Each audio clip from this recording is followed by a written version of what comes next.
Your problem is not that you do not feel motivated. Your problem is that you lack discipline.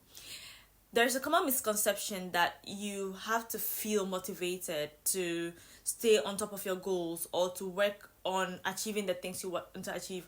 But relying on motivation alone can leave you feeling unproductive and can leave you feeling stuck. And today I am about to transform how you think about your goals and how you approach your goals.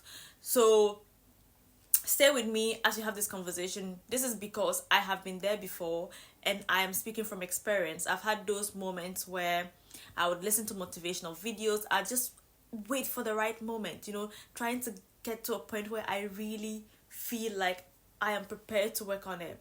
And many of us fall into this trap. Many of us fall into the trap of relying on motivation to get things done. And the problem with this is that motivation is fleeting.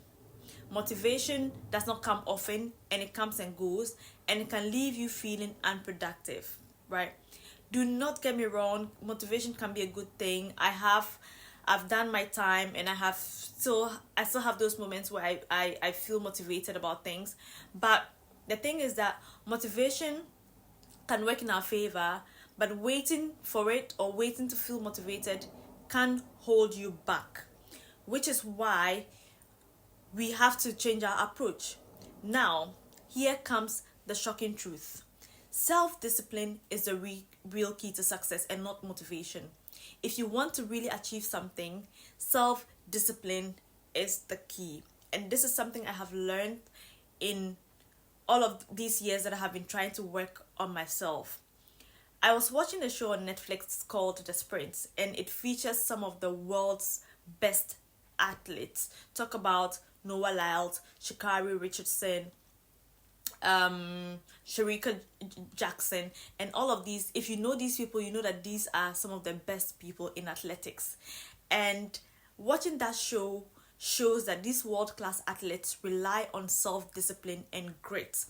And that is why they are the best in their various fields or in athletics.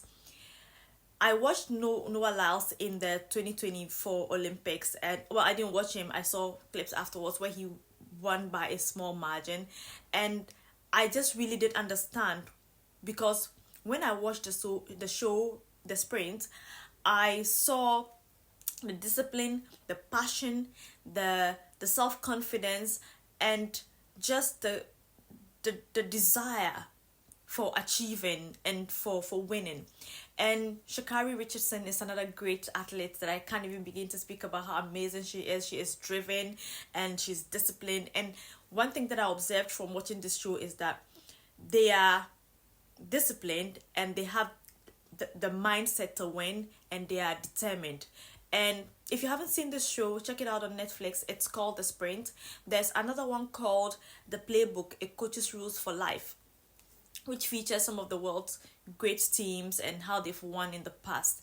And I'm sharing this with you because it shows you, or these shows show you, how the world's best sportsmen and teams achieve what they achieve and continue to achieve.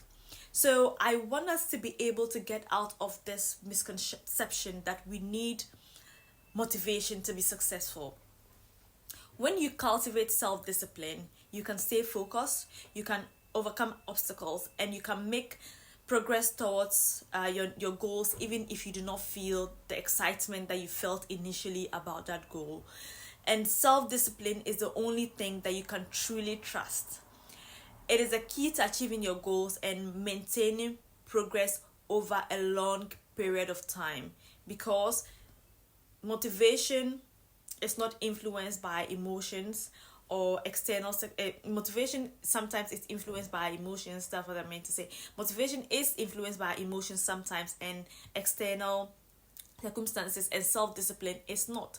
Self-discipline is about consistency, it's about commitment, and it's about taking action regardless of how we feel.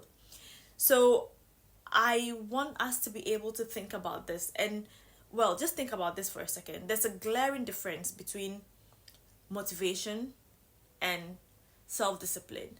So self-discipline gives you the ability to push through the challenges that you may face and helps you work on your objectives even when the initial excitement wears off. And since this is a community of achievers, I believe you're all achievers on this platform, I would encourage you to develop a disciplined attitude and move forward.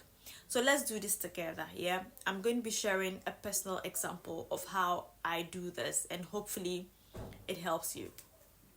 One of the ways in which I maintain self-discipline, like I mentioned, I have been there before where I try to rely on motivation.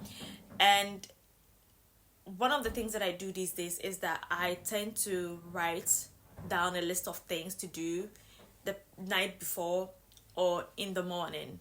And this helps me stay accountable, because there's this feeling of fulfillment and this amazing feeling I feel when I'm striking out or canceling out tasks that I have achieved. And it just gives me a sense of accomplishment, and I like that feeling. On the other hand, when I do not do this, I end up feeling horrible.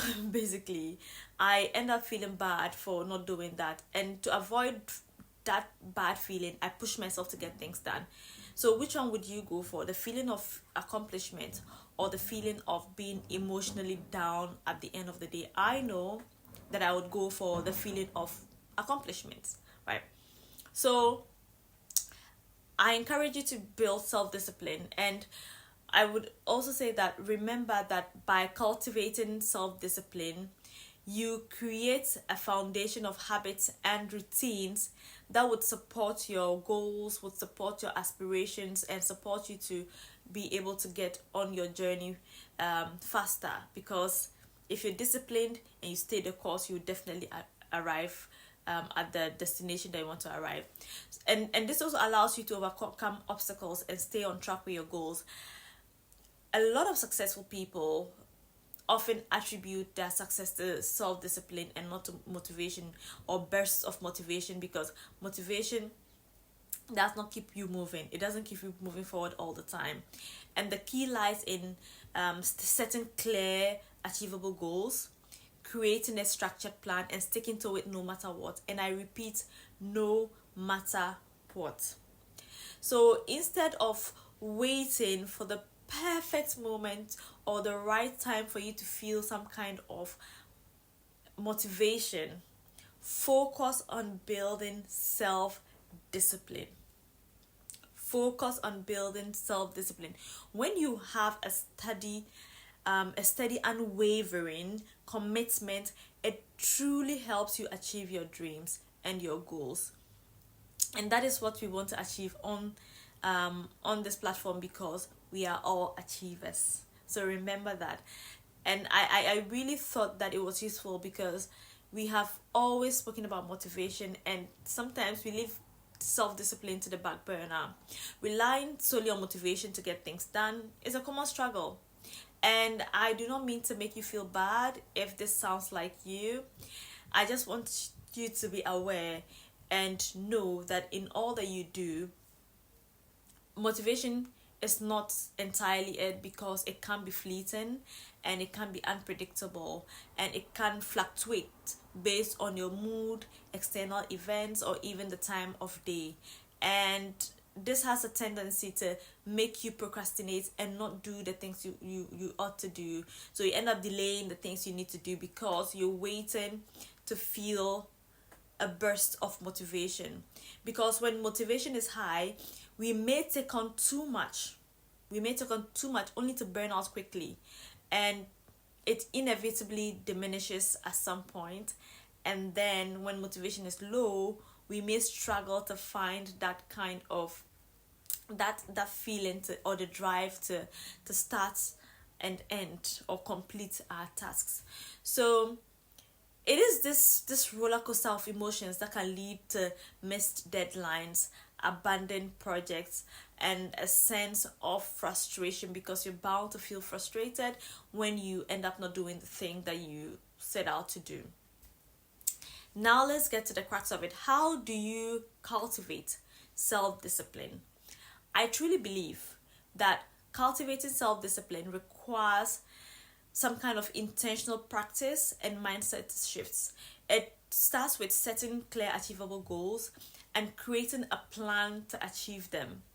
When you break down your large tasks into small, achievable goals, you are able to build some kind of momentum, and it reduces the feeling of overwhelm, because you then do not have a lot of large tasks in front of you, and then you're just waiting for the right time to achieve or start those tasks. So remember to work on your self-awareness, and that's another thing.